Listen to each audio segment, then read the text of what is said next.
For the last 3 decades, Knowledge Center at Bursa has offered technology, resources, services, space, and a sense of community. Since 1985, 14,000 titles have been collected, with care and attention to high financial literacy standards. In collaboration with a global community of institutions, we ensure access to the world's diverse intellectual and cultural economic heritage, as well as fast online services for connectivity to the financial world.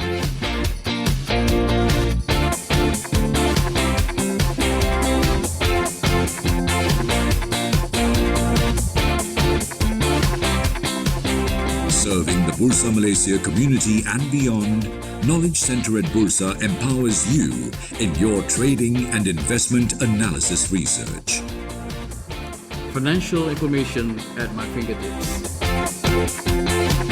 Visit Knowledge Center at Bursa Malaysia today for the collections, for the services, for the sense of community.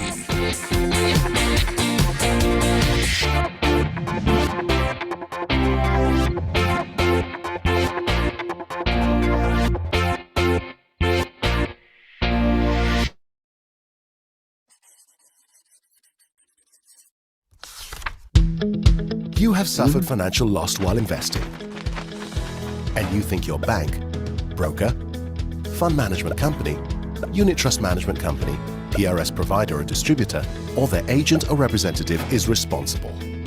You need help sorting out the problem or want to seek redress. Where do you go?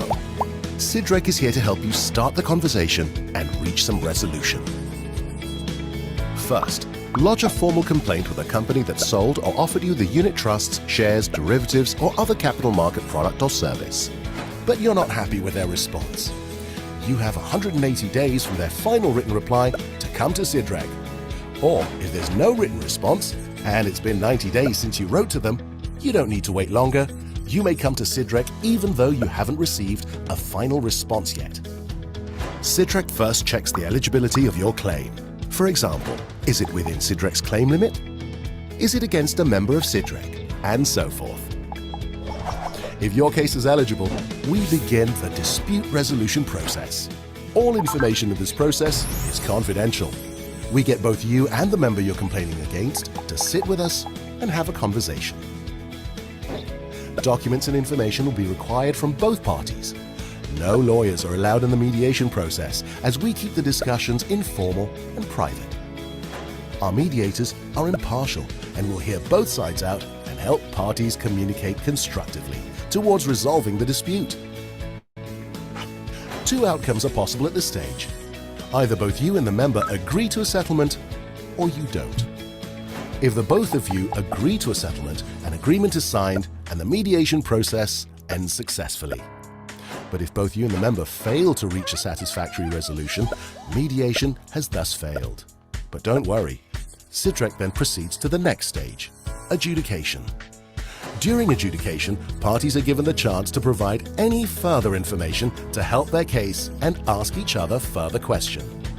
Our adjudicator will then study and consider all facts and information provided, including the conduct of the parties, laws, and best industry practices, as well as what's fair and reasonable. Sidrek's adjudicator will then make a final decision on the dispute and the monetary claim. If the decision is in your favor, it could be a full award or a partial award for your claim. But if the decision isn't in your favor, then no award will be made. You, the investor, will still have a choice. If you reject the decision, Sidrek will simply close the case and you may seek other legal avenues for redress. If you choose to accept the decision, however, the member has to comply with it. Once the parties have confirmed compliance to the decision, Sidrek will close the case. So let Sidrek help start the conversation towards resolution. For more information, visit sidrek.com.my or call 03 2282 2280. Bursa Malaysia has been part of the Malaysian economic growth for over 4 decades. We have been working relentlessly to create a transparent, efficient, and vibrant stock exchange. While we've been working at building a vibrant marketplace, inclusivity and contributing towards economic growth, we have also channeled efforts and resources towards supporting the community at large. Shares to Share is one such effort, which has been developed to create positive impact towards society and the environment. To put it simply, Shares to Share is a transparent and easily accessible facility that enables investors to donate their listed securities or proceeds from the sale of their listed securities towards charity through Yayasan Bursa Malaysia. You can donate odd lots or even board lots. The funds from the sale of these shares will be channeled to approved charitable organisations and their respective initiatives or projects. Bursa Malaysia has waived its portion of the transfer fee, clearing and trading fees for all transactions that are conducted under Shares to Share. The participating brokers of Shares to Share have also agreed to waive their portion of the transfer fee and brokerage. The charitable organizations that have been selected have undergone the necessary due diligence process and have been duly approved by an independent selection committee. At least 500,000 populations live with some kind of disabilities. They are most of the time being left behind. We need to empower them, otherwise they will continue to be the liability. A lot of human resources wasted from this group. We provide a lot of support for persons with disability who are young adults and adults. We have a social enterprise called Project I Am Possible, where we manage to hire all persons with learning disability to work here. We have a cafe, bakery, weaving, and we have an art gallery. Purity of thought, word, and deed, that is action, is very important to be really successful. We must know some skills to be able to help us then paperwork. The grant from Shares to Share will be used for, one is sewing, handicraft, classical dance, and so on. Our patients have to be fed, they have to be looked after. We look out for any sort of disease they might develop, and also those unforeseen circumstances. Thanks to Bursa's initiative, we can be a little bit easy on our patients if they are family members.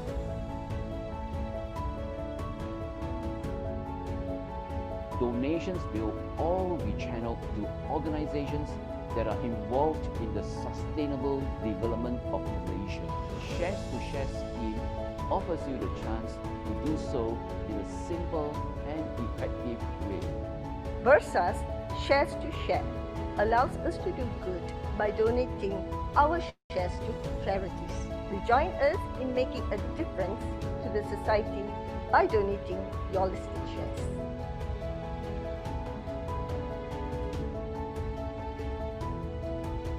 Shares to Share is open to all donors, individual as well as corporates or other types of entities. You can transfer your listed securities via Bursa Anywhere app at a click. For more information, please visit our Bursa Malaysia website.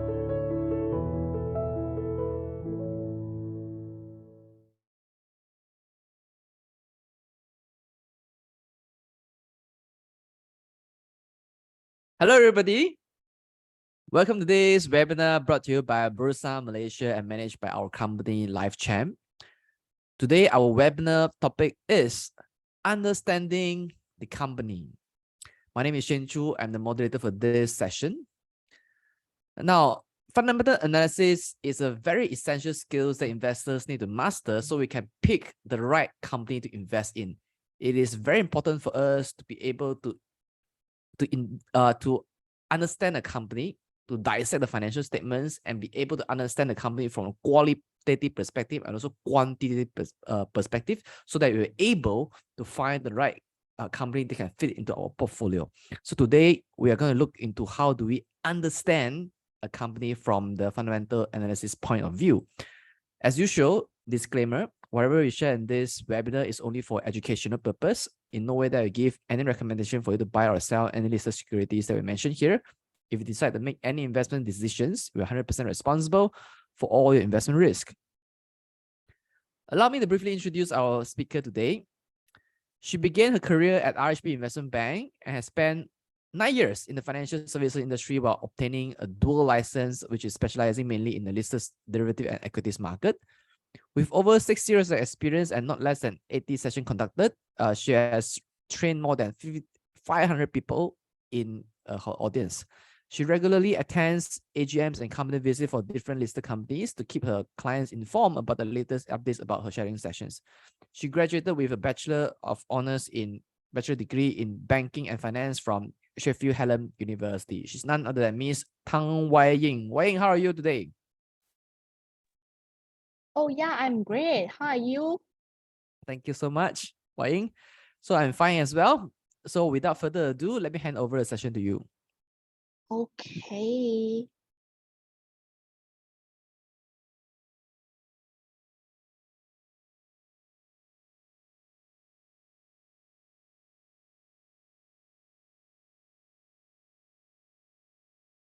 Can you all see my screen now? Yes, perfect. Okay. All right. Hi, good evening, everyone. Thanks for joining me on today's session. I would like to have a brief introduction on myself before I start today's session. For those who joined me before, please pardon me. I've actually almost 10 years experience in the industry. Unfortunately, the market never goes up, which is during the red color box over here. Working with my clients and in the stock market and futures market has helped me quickly accelerate my learning curve in investing and trading. At the same time, attending AGM and corporate visit let me stay up to date with the company's operation on their financial performance and also their future plan. This exposure also provides me the opportunity to network with other investors, analysts, and company representatives. After our company visits, we usually post our write-up on Facebook, Instagram pages, and recently we have our WordPress page as well. If you are interested, please feel free to check out on our social media, and my team member will share the link of these few pages in the chat box. Now, I understand that the world of investing might seem a bit intimidating, especially if you have had some setback in the stock market, or if you are just starting out and haven't had much experience with it. It's a common feeling, and you are not alone in that. With what I'm going to share today, I hope I can help investors to have a better understanding on investment. I'm going to break down the steps of understanding the industry as well as the company. Selecting the right stocks from various industries can be a daunting task due to the multitude of options available. Yet the challenges lies not just in the selection of the industry, but identifying the optimal choices within it. You can see the red color boxes over here are the type of the industry available in the market, the red color boxes here. And the biggest grid over here is the companies represent the top or most performing stocks in the respective industry. Without digging into the extensive research, we can have the simplest approach, which is targeting the company position within the largest grid, which is like Microsoft, Nvidia, Google, within the industry.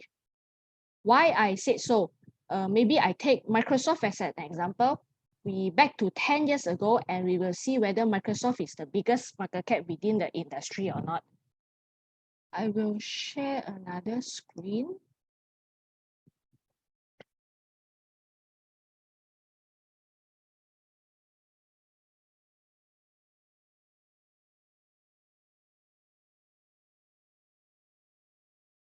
Can you all see this page? Yes. Yeah, okay. So let's say I'm comparing Microsoft.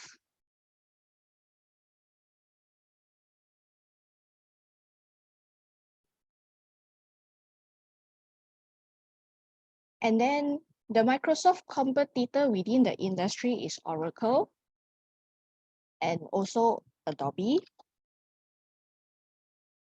And then we choose market cap over here.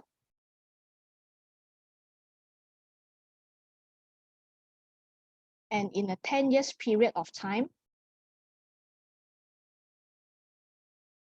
now we can see that the purple color line represents Microsoft. 10 years ago, Microsoft is the largest market cap within the industry. Until today, is still the biggest one in the industry. Maybe I'll compare another industry, which is Visa and MasterCard on the financial services.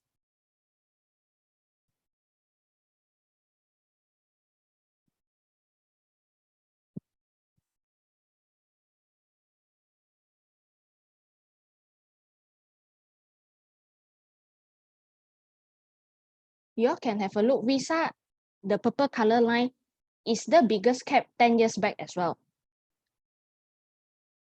And then maybe I use another example, which is Google. Compare with the competitor in the industry is Meta.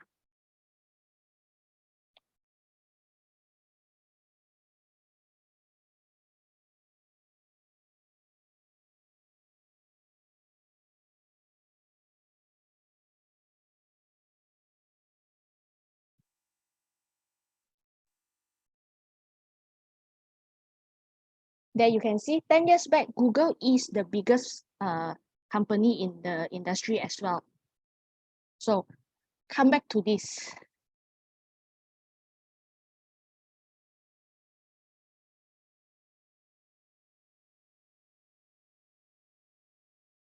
I understand to consistently adhering to the strategy of keeping the winner and sell loser, we will be able to yield favorable return over time.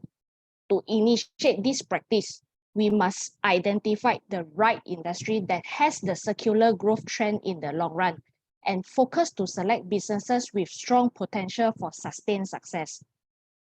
Currently, all this technology or semicon industry took up quite a big part is because this sector is driven by their engagement in a secular growth. You can see the list from here, S&P 500 top 10 holdings. During the year 2010, there are only Apple, Microsoft, and Google, maybe IBM, 4 technology company. And 10 years later, we come to year 2020, there are 5 technology company in the year 2020. And this year, we have 6, which is around 6 out of 10 in the top 10 holding for the S&P 500, almost 60% already. And this is the list where Malaysia industry list. We have construction, consumer product and services, energy, financial services, healthcare, industrial product, plantation, property, REIT, technology, telco and media, transportation and logistics, and utility. From the link here, I would like to share with you all the studies of how we usually conduct our company study. Let me show you.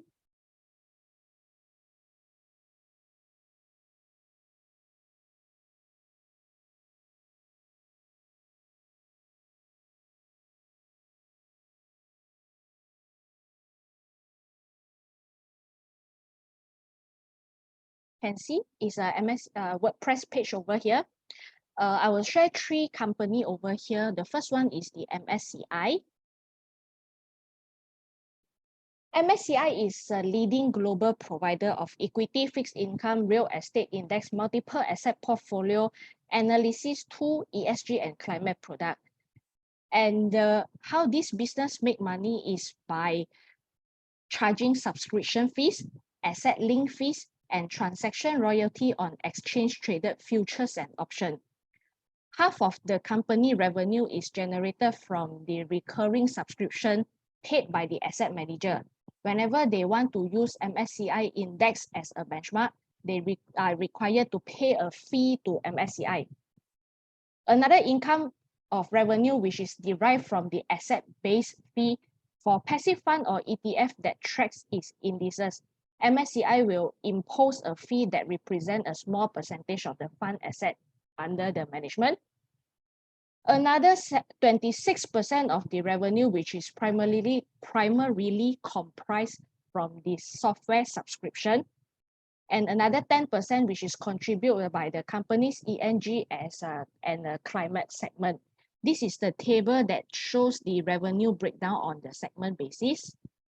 And the mode of this company is the high switching cost as data subscription for the asset manager is a small fraction of the firm overall cost. And this enable MSCI to maintain their competitive position for many years to come, where MSCI currently took up more than 60% of the market share in the emerging market indexes. We believe that this industry in the coming years can grow from time to time. And for the industries over here, there are three major players, which is S&P Dow Jones Index, FTSE Russell, and MSCI. These three dominant players took up more than 70% of the global market share in year 2020. And with more and more investors embracing passive strategy, the index industry may be poised for continued growth. The risk of the business, which is the MSCI, would be a prolonged economic and stock market downturn, as more than 20% of its revenue is from the ETF or mutual fund asset fees. Okay, then we have a final thoughts on the company. This is how the steps go.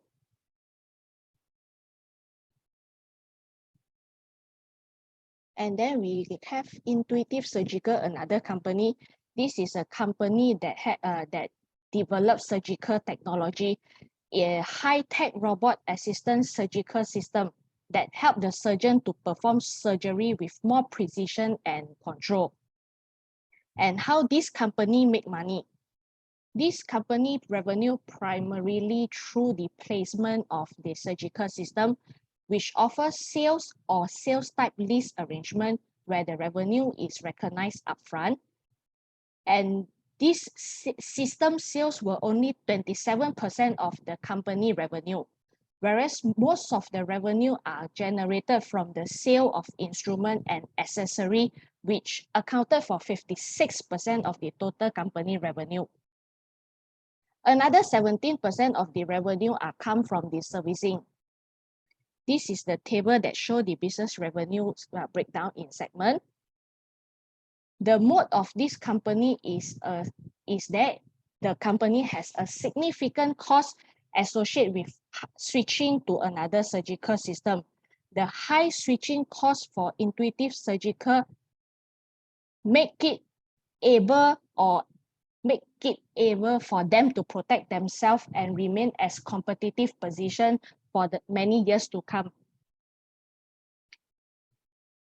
The global robotic surgical market have a few players, which is Johnson & Johnson, Medtronic, and Stryker. But with the market share that Intuitive Surgical hold in the year as per 2020 is almost 80%. And this is the dominant position in the global surgical robotic market. The publisher from Global Surgical Robotic Market Report anticipate that Intuitive Surgical will remain its dominant position in the market with a still impressive share of around 52% by the end of year 2031. The risk of the company is the threat of a strong competitor introduce another alternative of the Da Vinci procedure, and another risk is the regulatory risk and litigation risk. And also this company depends on only a single product. This is the final thoughts from us after studying the company. And then Oriental Land. Oriental Land is a Japanese company that owns and operates Tokyo Disneyland and Tokyo DisneySea. And how this company make money is by the theme park segment, hotel business segment, and also a small part from the other business segment. This is the table that shows the breakdown of the business revenue. And the mode of this company is that to run this business, it requires a significant amount of capital expenditure.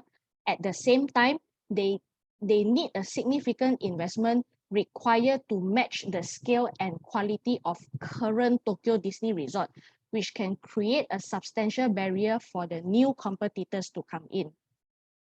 And within this industry, Oriental Land hold more than 40% of the market share in Japan for the amusement and leisure park industry. As the global travel restriction ease and consumer spending power recover, the outlook for the industry is positive and continued growth is expected in the years to come. The risk of this company is that Disney could terminate its licensing agreement with Oriental Land, where the long-term partnership has been successful and profitable for both parties for over the past 40 years. And there's a pandemic risk as well, and also the natural disaster risk. And here is the final thoughts from us. Okay.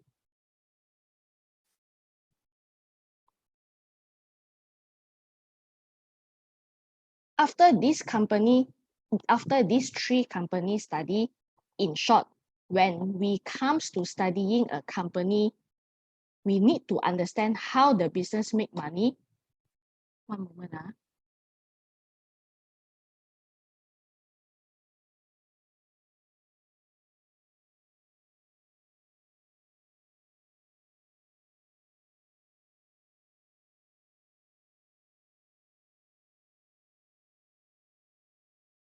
Can you all see my cursor?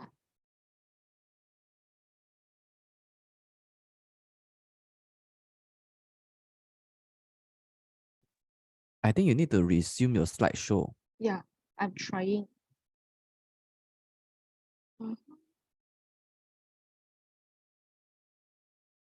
Okay, Yes. Yes. Okay.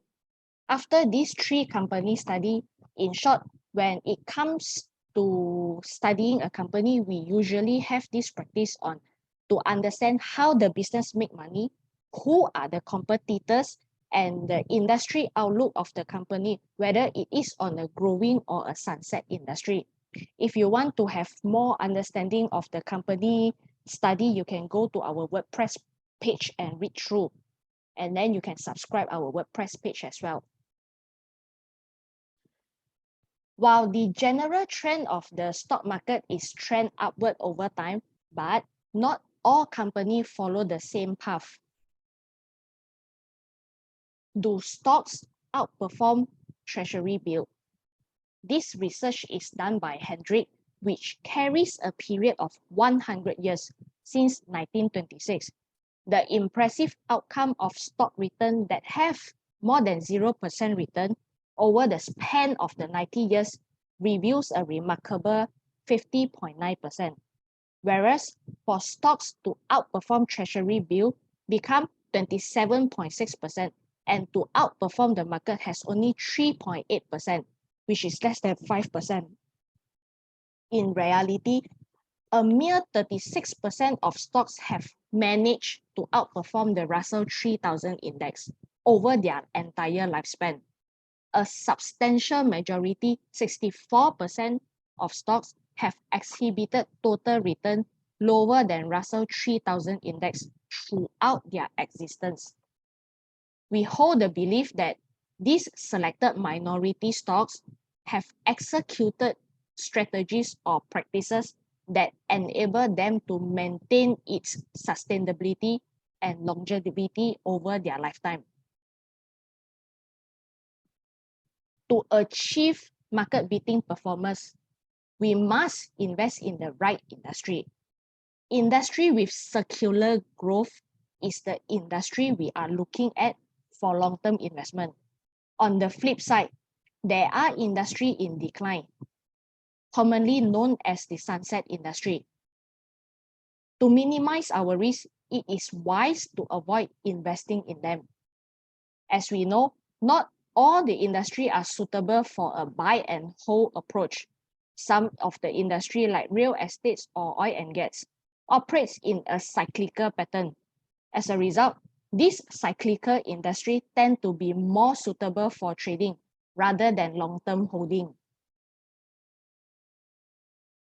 Price makers are usually known as the monopolies or company that have pricing power like Apple or Hermes.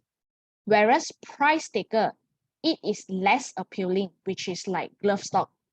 Even the glove industry now is positioned within a circular growth phase, driven by the fact that per capita glove usage remain at single-digit level in the emerging market, while developed market have already reached double-digit. However, despite this growth potential, the lack of pricing power within the glove sector is primarily due to the low entry barriers, which is whoever want to come into this industry, so long they have the machine, they can produce ready. Using the 80-20 rules, quality businesses with robust and sustained growth, 80% of the stock price is influenced by the company performance, while the remaining 20% is affected by its valuation. Conversely, for cyclical business, the rule is reversed, with 80% of the stock price determined by the valuation and 20% by the business performance. Okay, Michael E. Porter had established this research and ranked each industry based on their profitable level. Industry that consistently produce the highest return on invested capital consistently hold the top spot. You see the top spots over here. Apparently, the airline industry is the least profitable industry among all, the last one, as airlines face challenges that limits their ability to price their price at higher level. Airlines usually operate in a highly competitive environment. Passengers are always looking for ways to save on the travel costs, which make it quite challenging for any single airline to charge higher price solely based on their brand. For example, when I'm going to travel, even though I know SIA is considered as one of the best airline company, I would not automatically choose SIA. Instead, I will compare the flight ticket price with the airline like Qatar Airways or Emirates Airways. If either of these airlines offer a lower price than SIA, I would definitely go for the cheaper option. In fact, the airline industry often face challenges in profitability due to high maintenance costs for aircraft, fluctuation in the oil price, and substantial capital expenditure. Hence, comparing the share price of these four airlines, Cathay Pacific, EVA Air, Singapore Airlines, and AirAsia, it becomes evident that this industry is better suited for trading rather than long-term investment. Businesses that have pricing power had significant advantages compared to the others. Industries with strong pricing power can enjoy advantages such as higher profit margin, greater control over the profitability, and insulation from intense price competition. As a result, industry with high gross margin tend to have a higher pricing power. For example, Moutai, a liquor of choice among Chinese consumers. It is said that all high-ranking officials are seen drinking it, and this is the reason it is referred to as a luxury liquor, which allowed them to sell their product at a large premium price. The exact reason behind the strongest business quality Moutai is their incredibly high gross profit margin, which is which is as high as 90%. See, 90% over here. And the operating margin around 67% and ROIC of 30% within the liquor industry. Even the second largest liquor choice, Wuliangye, can't match Moutai margin. Its average gross margin is around 70%, operating margin around 45%, and ROIC around 23%, slightly below Moutai, but still generates decent return. Now you will realize Moutai is selling at 2,000 per bottle, while Wuliangye are selling at almost 1,000 per bottle. As a consumer staple stock with more than 25% return here, 25% return a year for the past 25 years is impressive. From our experience, these 4 characteristics define high quality businesses. Companies that are in the growing industry, company with strong profitability like good profit margin and ROIC, not only for a year, but have been consistent for many years and with solid financial position that can withstand the financial challenging period. Okay, now luxury. Everyone loves luxury. It brings exclusivity and elegance that surpass basic necessity. Luxury is also a symbol of status.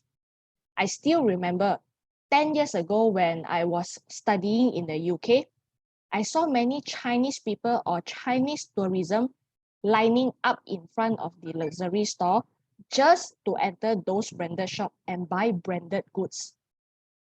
These forecasts indicate that a modest growth of 4 to 5% annually in the luxury market from year 2016 to year 2020.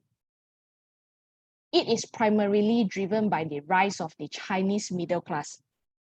Over the past few decades, China has experienced a rapid economic growth, resulting in the rise of the substantial middle class population, equipping them with greater spending power. The change in the demographic has caused a rise in the desire for luxury goods and experiences. The growing income of population generation Y and Z has a substantial impact on driving the growth of the luxury industry as well.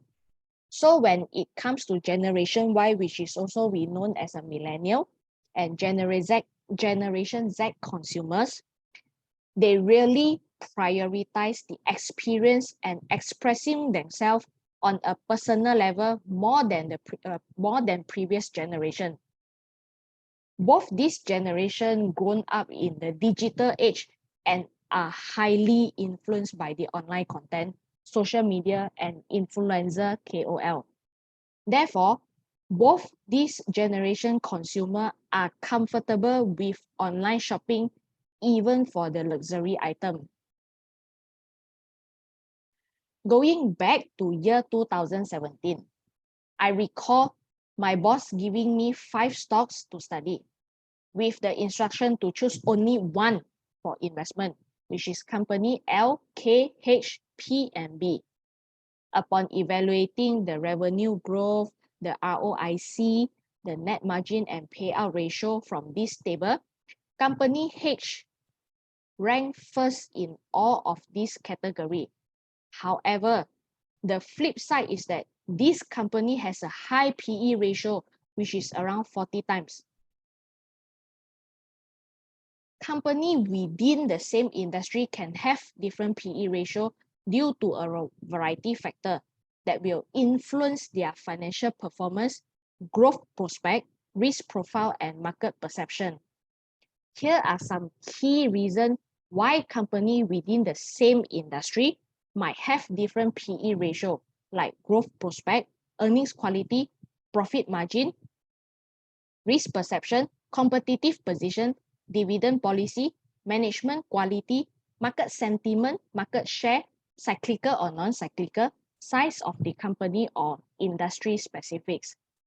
However, when you comparing each company PE with its average 5 years PE, it's notable that company H PE was slightly higher than its historical average. This shows that the valuation may still be reasonable. On the other hand, company K, its PE is 47% higher than its 5 years average, indicating that the valuation for this company may be expensive. From year 2018 to year 2023, company H, which is a Hermes, achieved a remarkable growth of 225%. LV has also achieved an impressive earnings per share growth of 214%. Kering, which is the company K, has a high PE ratio compared to its 5 years average and also its peer, was only able to increase its earning per share by 96%. Since the growth rate was below expectation and one of its brand, Balenciaga, has come under fire for its AD scandal, Kering PE has fallen nearly 60%. You can see here, 57%, nearly 60%. While Hermes PE previously was trading at around 40 times, now it's higher and reached 50 times PE, which has increased by 25%. This industry from year 2017 to year 2000 until now has achieved a cumulative growth of over 100% in terms of return, especially on Hermes and LV. Hermes has generated a 3,039% of return over the 5 years time, and annualized return is around 30%. And LV cumulative return is 100% less than Hermes, but still able to achieve a cumulative annual return of 24%. The whole industry is experiencing circular growth. These companies are riding on the wave of growth. If you pick the least performing company, which is Bonia, there is still a 5% return annually. I still recall that during my high school years, those top students were likely to stay on top throughout the semester. Similarly, top quality companies often follow a similar pattern within their industry. Hermes' profitability was number 1 in year 2017. It is still number 1 now, indicating that strong companies tend to exhibit long-term profitability. Is Bonia a luxury brand? Do you ever see any China tourism or China people queuing outside Bonia shop? No, right? That's why Bonia valuation, the orange color line over here, is cheaper compared to its competitor. We can clearly notice there is a significant fluctuation to its in the Bonia 5-year average PE. Therefore, Bonia is suitable for trading, especially for the pro to buy low, which is during here 2020, the low here, and sell high, and maybe now giving you the chance again to buy low rather than holding it for long term. Looking at the 5-year chart of Bonia, the roller coaster movement of the share price. This pattern remained the same if we drag to a longer period from year 1996 to year 2000, which is today, until today, with the share price trading within the range. Conversely, Hermes has experienced an upward trend in its share price over the same time period. Okay. A company needs sustainable competitive advantage to maintain its pricing power. Most of the company operate within the competitive industry environment, which is the intersect area over here.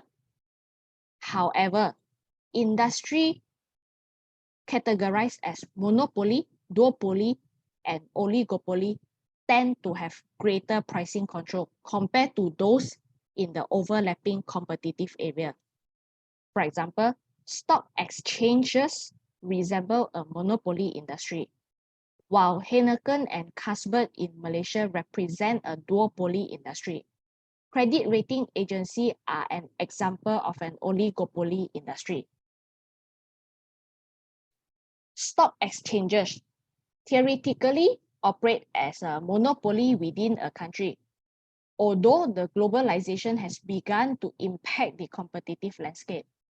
According to one of the analyses of NYSE data by Reuters, reveals that the average holding period for US stocks is around 5.5 months. In contrast, investors in the 1950s, which is the older generation, typically hold their shares for an average of 8 years. The rise of the online trading platform makes it convenient for investors to buy and sell stocks anytime from anywhere. Moreover, the availability of lower brokerage fee for stock trades provide an additional incentive for investors to engage in more frequent trading activity. These trends are favorable for stock exchanges. Over the years, Bursa maintained a steady operating margin of over 50%. You can see over here, and consistently achieved a ROCE above 30%. We can see that the spike in year 2020 and 2021 is in the trading volume in the market during pandemic year. SGX, a not so active stock exchange, were still able to maintain their operating margin at almost 50%, ROCE at more than 25%. Hong Kong Stock Exchange operating margin is more than 65%, ROCE more than 20%. JPX operating margin is more than 50%, ROCE more than 20%. Looking at these figures, the high operating margin and strong ROCE of these exchanges serve as the evidence that they have strong pricing power. While trading in the stock market has become increasingly globalized, investors still need to go through the respective stock exchange of a country when they want to buy or sell share. We take Hong Kong Exchange as example. Hong Kong Connect is the only platform allowing international investors to trade China stocks directly. This has facilitated greater capital flow and trading volume, enhancing Hong Kong Stock Exchange position. Over the past 10 years, even though Malaysia, Singapore, Hong Kong, and even China stock market have been performing poorly, but investing in stock exchange businesses has still yield decent return. Since I joined this industry, the KLCI never goes up, but investing in Bursa share can still yield 7% return per annum. You can see here 7%. Isn't it a great thing? Just imagine if the market were as favorable as during the pandemic year, what could happen to Bursa share price? Duopoly industry poses a considerable pricing power. The gross profit for Heineken and Carlsberg could potentially be more than 90% if we exclude the excise and custom duty. Beer lovers, I'm sure that you all realize the beer price has been consistently increasing over the past decade. This is because the absence of competitor in this industry. On top of that, they have the ability to exercise pricing power, allowing them to periodically raise the price of their product. As a result, the share price for both Heineken and Carlsberg Company have shown a compounded annual growth rate of 12% over the past 30 years, which is here. I would like to ask if anyone has been keeping up with the latest news recently. If it's yes, I think most of us are aware on the US bond has been downgraded by this Fitch, and US Bank has been downgraded by S&P and Moody. Why is it that these three agencies are the one rating bond over and over again? Why is it that when others give bond rating, nobody pay attention or even bother to read? That's because when someone else rate the bond, they don't have the same credibility as S&P Global, Moody's, and Fitch. In fact, these three credit rating agencies have made numerous mistakes in the past, like the Enron scandal in year 2000 and misjudging the CDO product during the year 2008 subprime crisis. Despite all these mistakes, major firms are still willing to have their bond rated by this agency, and investors like us continue to rely on the rating provided by this agency. It is because they have the strong competitive advantage, which is why they continue to remain as their top position in the industry. As a result, these three rating agencies hold up a collective global market share of roughly 95%, where Moody and S&P Global having approximately 40% each, and Fitch around 15%. The market cap for bond, which is 133 trillion, is larger than stock market, which is 101 trillion. The difference between bond and the stock market lies in the fact that a wide array of analysts contribute to the evaluation of stocks, providing buy and sell recommendation, issuing upgrade or downgrade for the stocks. Despite the fact that many individuals or analysts can rate stock, such as Goldman Sachs and JP Morgan, but no company would purposely want to pay analysts to evaluate their own company. Conversely, the bond market operates differently. Bond ratings are mainly controlled by the top three rating agencies, which is this S&P Global, Moody, and Fitch. But why would bond issuer want to pay the agency to rate their bonds? From this example, a 500 million corporate bond rated by Moody's can benefit from a lower interest rate compared to a non-rated bond. This bond, which is rated by Moody, could result in savings up to 16 million with a difference of 0.65% in comparison to a non-rated bond. The higher the rating, the more the bond can take advantage of reduced interest rate. In Malaysia, there are also well-known rating agencies, namely RAM and Mark. Moody's hold a minority stake in Mark, while S&P and Fitch hold minority stakes in RAM. Additionally, CITOS hold a controlling stake. This is how this credit rating agency gain exposure in foreign market. Thanks to the strong pricing power and scalable business model, Moody and S&P operating margin exceeded 55%. Earlier on, we discussed using market capitalization as an approach for selecting company for investment.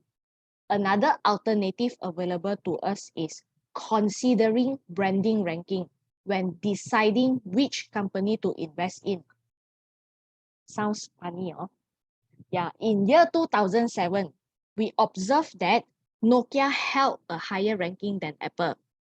However, by year 2008, Apple had surpassed Nokia ranking.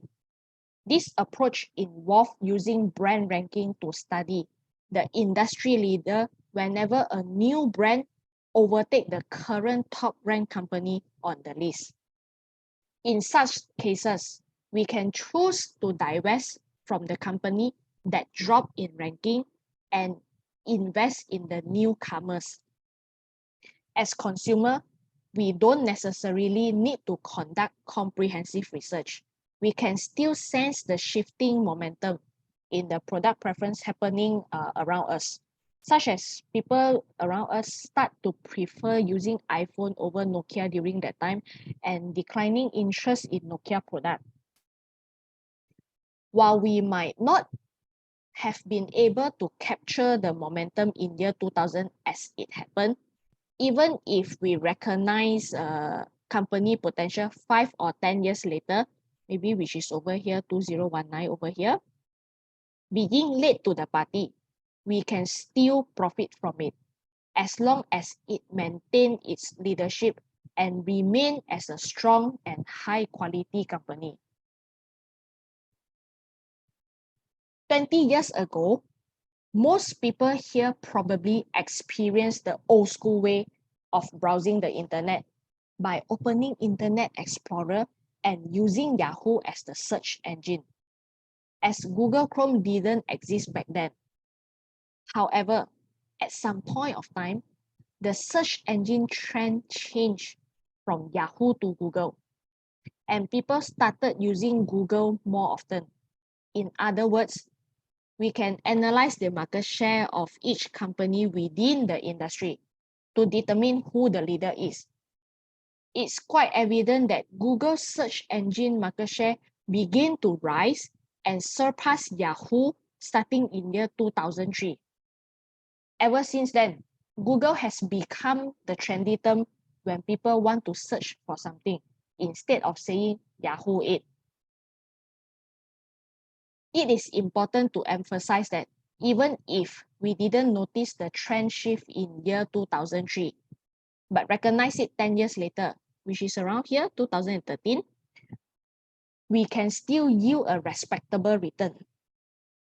Companies experiencing circular growth and possessing strong competitiveness tend to exhibit a robust upward trend.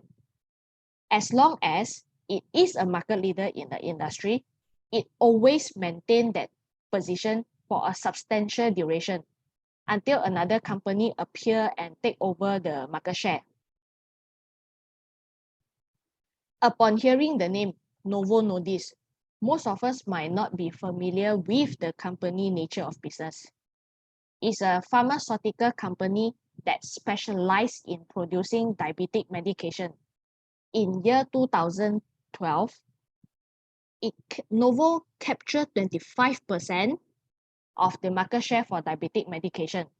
Over the next decade, it maintained its position as the market leader, holding more than 32% of the market share. It's not surprised that Novo achieved such profitability. Just by glancing at this figure, you can see gross margin 84%, operating margin 43%, net margin 33%, ROIC 36%. We can intuitively and quickly grasp its quality without the need for extensive research. But when we want to do research for the Malaysia company, Apex Healthcare, we need to dig into the financial statement of the company to understand why it has a lower net profit margin. Then we understand it is because it operates in both manufacturing and distribution segment. The distribution segment offering a lower margin compared to the manufacturing business segment. We can only confirm that Apex Healthcare is a quality business after all the in-depth study. It's not like this Novo. By seeing the figures itself, we can directly feel the quality. Quality businesses show the same characteristics. Novo has remained as the market leader since year 2004 until today. Even if we didn't notice this company potential early on, investing 5 years later could still lead to a good return. You can see the green color line here is a Sanofi, company named Sanofi, used to be one of the market leader, but gradually, Eli Lilly, the pink color one, pick up and surpass Sanofi market share. Market leader will most likely remain its position for a substantial duration. And ta-da! The share price of Novo accurately mirror the state of the business. With this share price, is hinting us that there is more and more people getting diabetic in the future? Okay, now, semicon industry, this is a bit complicated industry, okay? I'll explain the semicon value chain today. In today's world, we are surrounded by the tech gadgets, and they all have one thing in common, semiconductor. Whether it's our smartphone or smart home devices, they all happen on this tiny chip that do big thing. It's amazing to think that each of these devices has hundreds or thousands of meticulously planned and manufactured chips, where different companies collaborate to create, all working together to make our life easier. Semiconductor production, especially on the integrated circuit, which is we call IC, involve three critical stages, which is design, fabrication, and assembly and testing. The choice of whether the company want to provide all these three steps or specialize in a single production step depends on the company business model. While companies like Intel and Samsung, they opt for the in-house approach and perform all these three steps. Due to the rising complexity and cost associated, many companies have shifted to a more specialized business model by focusing on a single production steps only. While companies like NVIDIA, AMD, Qualcomm, and Broadcom specialize in chip design, they often outsource the manufacturing or fabrication of their chip to foundries such as TSMC or Samsung. This approach allowed them to focus on their core competency of designing the high-performance chip while leveraging the knowledge and advanced technology from this foundry to make production more efficient and then cost-effective. After this fabrication process of the IC is completed by the foundry, the chip undergo testing, assembly, and packaging, where a Malaysia company, G-Tronic, falls in this. And the final step is usually performed by either the foundry itself or an outsourced semiconductor assembly and test, which is known as OSAT company. Some of the leading OSAT company industry include ASE, Amkor Technology, and Jiangsu Changjiang Electronic Technology. Inari falls in this category as well, OSAT. EDA software, which is here, is used to design, stimulate, and also analyze the electronic system and circuit before they are physically manufactured. Some of the top semicon EDA company in the market are Cadence, Synopsys, and Mentor Graphics, acquired by Siemens in the year 2017. Apart from the EDA vendors, there are companies specialized in creating and licensing semiconductor intellectual property, which is IP over here, for those to use in their chip design. One of the largest company in this space is ARM Holding, which acquired by SoftBank. By leveraging the pre-designed IP blocks, chip designer can actually reduce the development time and costs.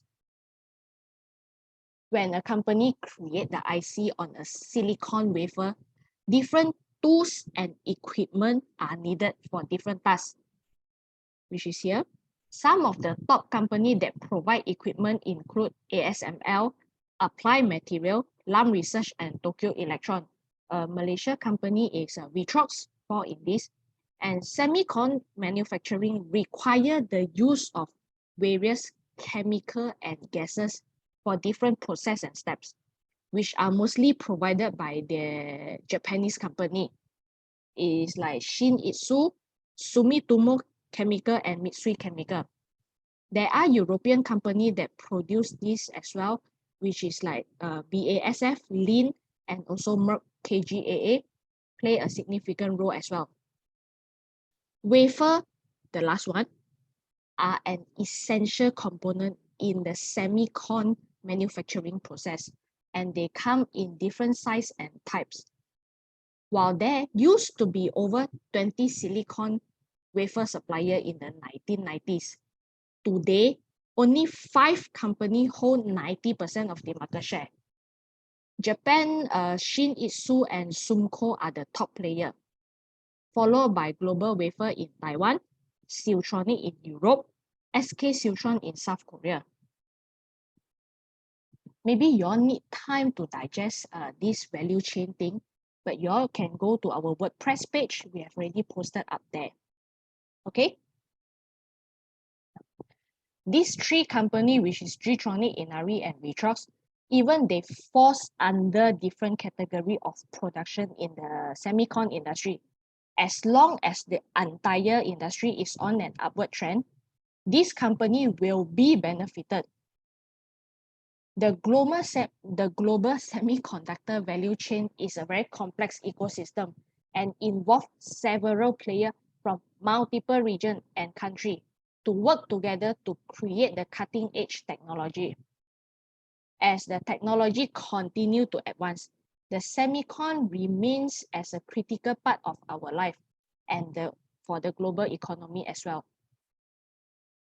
As more and more chips are needed in smartphones and cars, despite the short-term cyclicality, the semicon industry has been in a long-term upward trend for many years. This has greatly benefited the tech company in Malaysia as well. It's not surprising that the technology market has outperformed KLCI over the past 10 years. Even our KLCI market didn't perform as strong as technology index market. This is because the global tech industry currently is experiencing the significant growth, so as the share price movement. See? Fashion. Fashion trends change rapidly, which present a tough challenge for company in this industry. We have the first one, industrial, which is Zara, H&M, fast retailing is Uniqlo, Padini, Guess, Gap, Abercrombie, and Esprit in the list. In this fashion industry, where the perfect competition is at play, operating margin tend to be lower. This is in contrast to sector like the monopoly, duopoly, and oligopoly, where the operating margin of those industry can easily exceed 50%. In such a competitive environment, there are certain companies that manage to outperform their peers and earn higher profit, which is like Zara, Uniqlo, and Padini. Because of their better operating margin and ROIC compared to the competitor, it's easy for us to picture the share price of this company against their peers. You can see these 3 shares, the share price is upward trending, and this is like sideways. This one even downtrend. Now, the risk of opening and running a retail shop is quite high, especially now with even greater uncertainty. Many US retail businesses are at risk of theft, which directly cause their share price to drop, even with good earnings reported. The shrinkage in Dick's Sporting Goods, you see, because of inventory theft and increasingly serious theft, the share price dropped. This goes the same to the Foot Locker.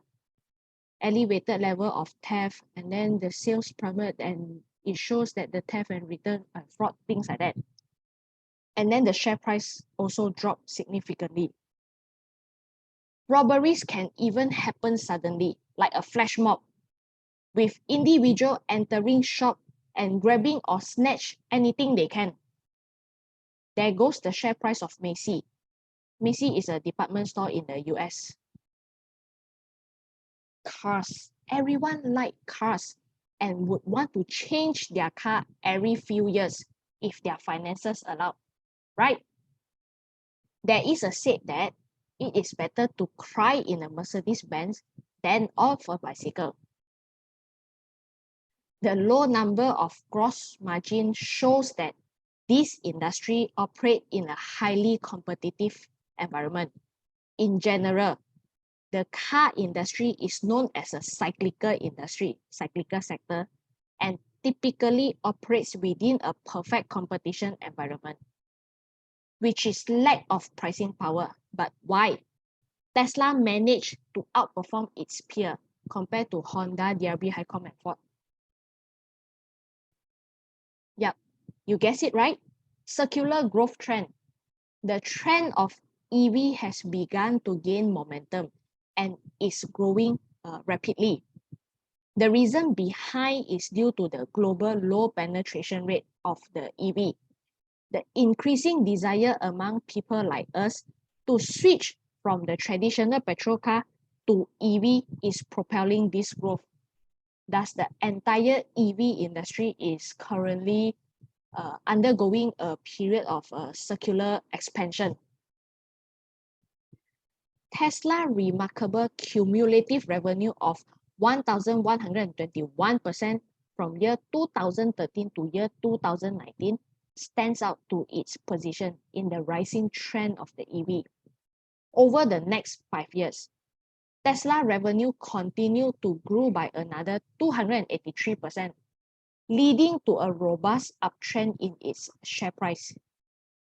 If Tesla were to produce a traditional petrol car instead of EV today, its revenue growth wouldn't be as impressive. Although the car industry usually lacks pricing power due to the high competition, however, there is an exceptional car manufacturer that has strong pricing power, which is like Ferrari.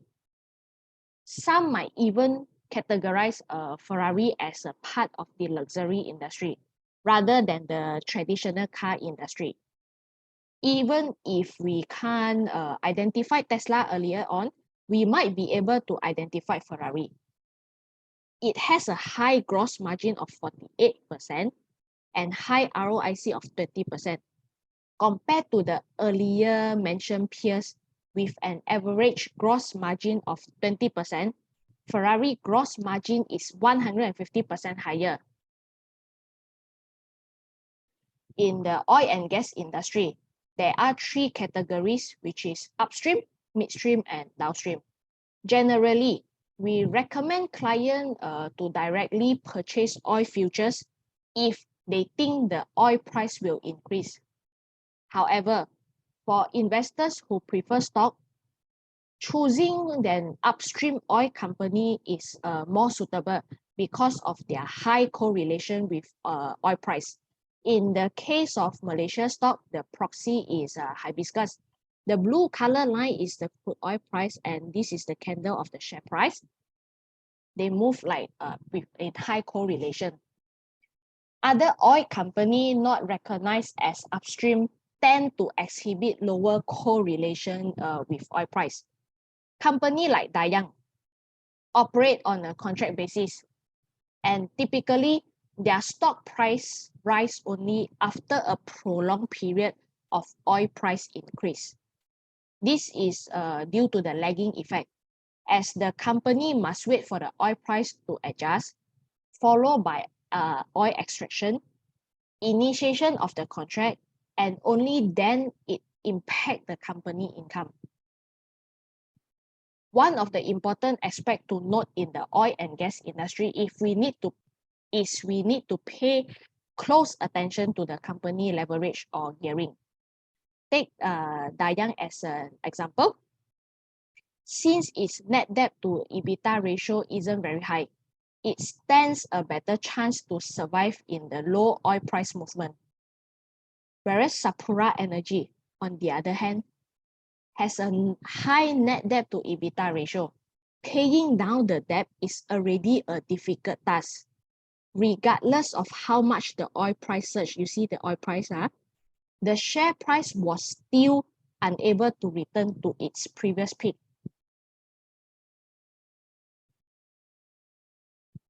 In the past, people commonly advertise through newspaper or magazine. As the trend of digital advertising gain momentum and become global, most of the company are now adopting the digital advertising approach. The market share of digital advertising is almost 2/3 for now. And it's forecasted that digital advertising market share will reach 68% of the entire advertising market in US by year 2024, which is next year. This is the old days company, and the contrast of the share price movement between Google, Meta, Star, and Media China shows that digital advertising, the orange and purple line, experiencing circular growth, while traditional advertising is in a sunset industry. You can see Star and Media China share price drop almost like 80%. As for the entertainment industry, I think most of us will think of Astro in the old days, and now it's Netflix. Let's take a moment to recall. In the past, when we want to watch a show, we had to wait for a specific showtime and can't watch 2 different channels simultaneously. I remember when I was a kid, I used to fight with my brother on choosing which channel to watch. We even play scissors, paper, stone to decide, so the winner get to choose which channel to watch. Besides that, we don't even have much choice to choose from on the TV channel. Don't have the choice of K-drama, China drama, Taiwanese drama, etc. But nowadays, with the online streaming services, we can choose what to watch, where to watch, and when to watch. It's accessible anytime, anywhere. The world has transformed. Traditional television broadcasting has been steadily replaced by the streaming.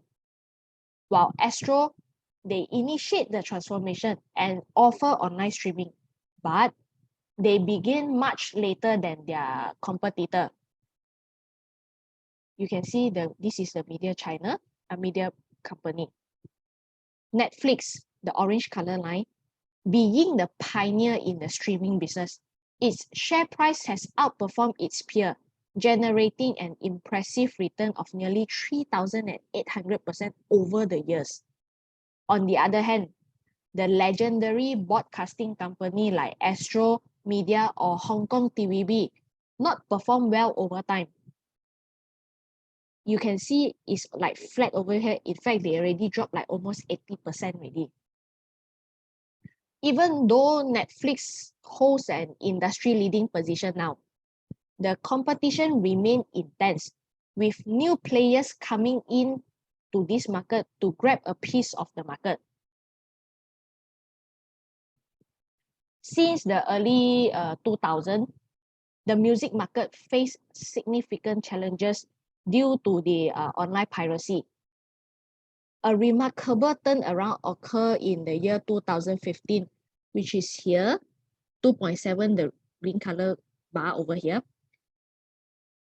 The turnaround happened in year 2015, primarily fueled by the rise of the streaming platform.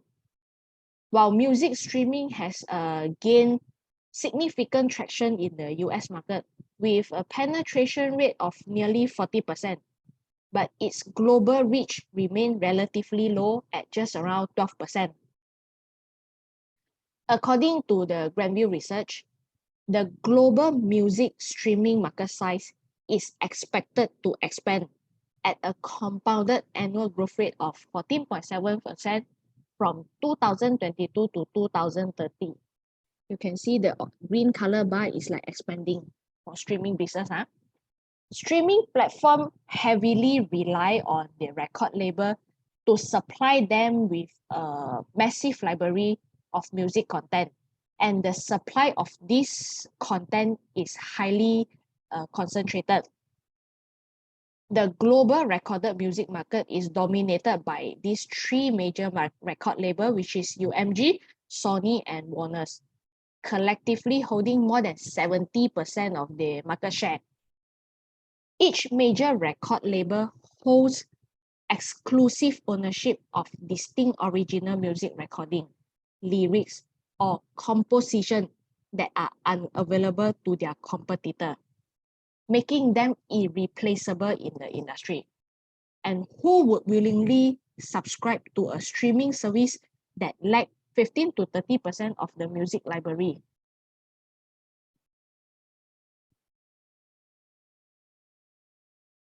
Departmental stores were once shopping paradise, but they are now seen as a sunset industry. Imagine 20 years ago, during festive season or whenever I needed my new clothes, my parents sure bring me to do the shopping at places like Aeon or Parkson. Today, things have changed in the shopping. Departmental stores aren't the shopping heaven anymore, as consumers now prefer to shop directly from outlet, retail store, or even online shopping. Hence, the share price has directly reflected the consumer shopping behavior. You can see this Parkson drop almost 90%. It's like more than 90%. Now, we have come to some real life scenario. From the extensive list of stock in our watch list, each year we will select 10 different industries that we believe is promising for investment. From there, we select the top 10 quality stock and share it out to our client. These are the companies that most of us are familiar with. And this is the list of stock we sent out beginning of this year. This time, we replaced Alibaba with NVIDIA. The decision was based on Alibaba declining return on capital. With the right strategy, there is a chance for us to outperform the market. This year, the portfolio has a return of 70%, 47%, outperform the market. This is the healthcare study we conducted in year 2019. The healthcare sector has traditionally been a defensive safe haven. Even during recession time, people still get sick, probably being more stressed, getting more serious when they are in stress. But most of the drugs enjoy 10 to 15 years of patent after they are launched. After the patent goes off, the market is open for competition from the generic company. Developing drug is time-consuming and costly, and there are no guarantee of success. On the other hand, generic drugs have some chemical composition, have the same chemical composition, but the cost is significantly lower as they don't have to recoup the R&D costs. In year 2017, generic drug made up 58% of public hospital and clinic supply in Malaysia. During the time, out of these 5 companies, we chose companies that have the highest return on capital, which is Apex Healthcare and Cotra.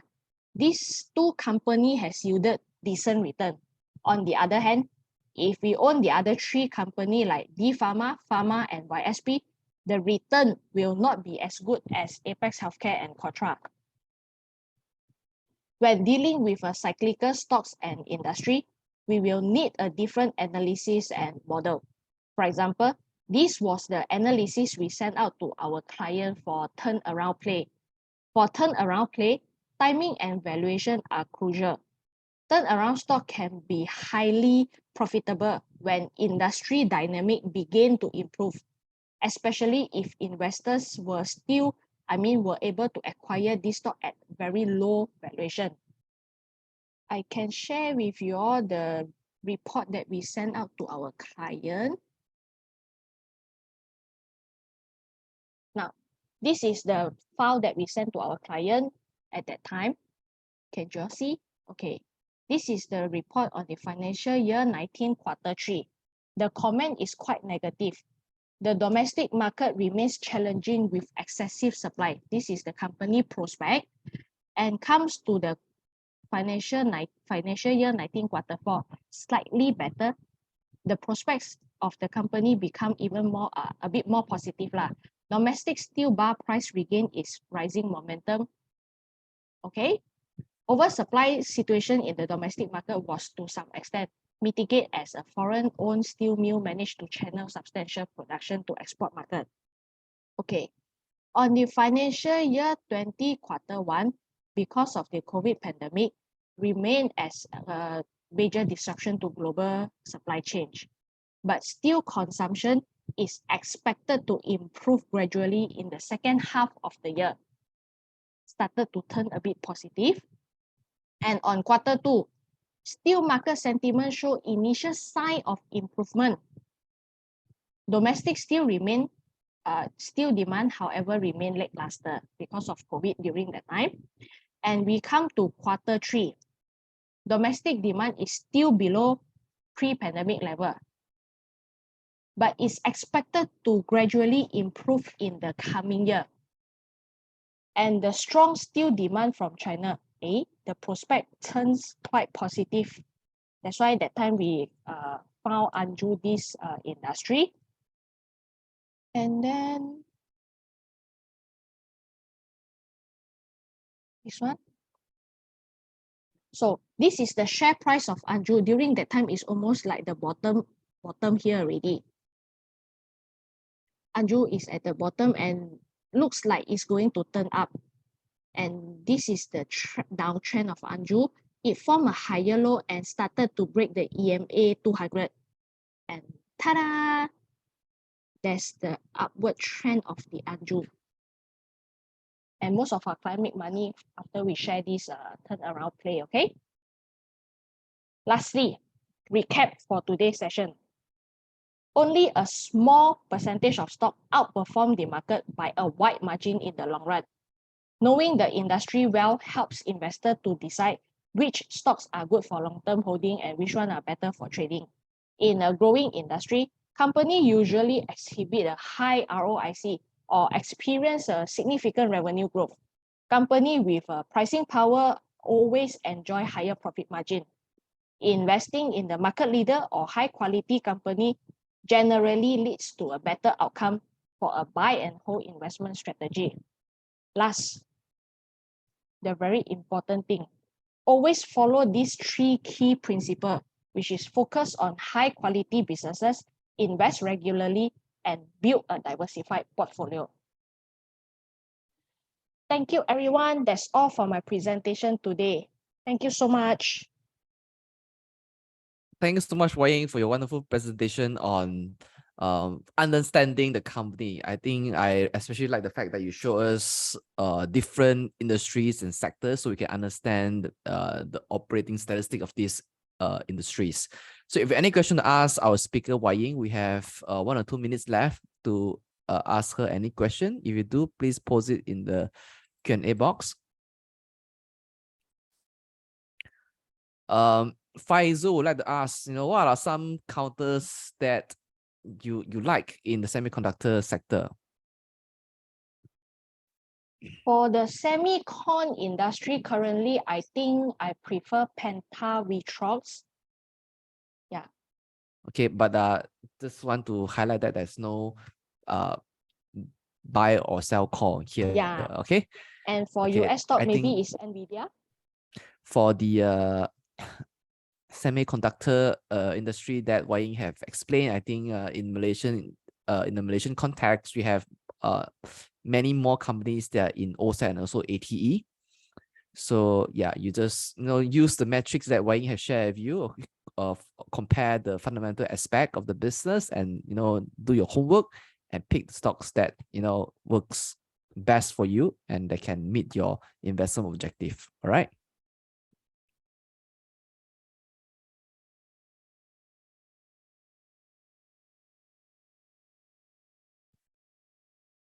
All right, so we've come to the end of this question and answer session. So thank you so much, Wai Ying, for doing this, understanding the company for us. All right, so that now you better know the processes when it comes to doing fundamental analysis on stocks and what are the key metrics that we should compare when it comes to evaluating the financial performance.